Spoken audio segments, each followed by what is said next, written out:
SD. Mau lihat Jangan dulu salah satu peserta tidak mau dengan cara seperti itu. Kita serahkan kepada pimpinan rapat SD. Sekali. Seperti siapa yang Gantian kita.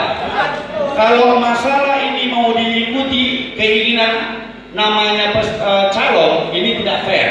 Kita punya steering komite yang udah ditentukan. Udah ditentukan tadi kita Paparan Siakangan. Duduk di sini kita pilih. Secara voting parpu, opu-opu boleh. Kebetulan saya melihat ini, jangan ini direkayasa.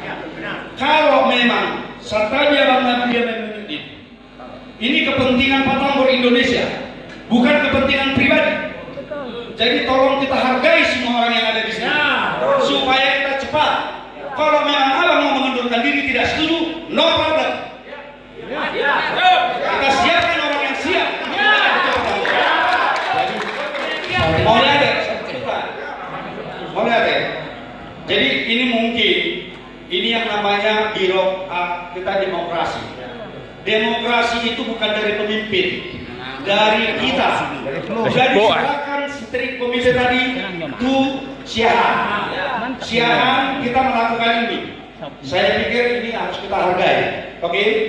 Jadi Sonima Johata Sianau, Borwado dan kurang setuju atas keputusan Patambor Indonesia melalui steering komite, saya pikir boleh tidak ikut serta di sini. Mau lihat ya? Serta yang muda.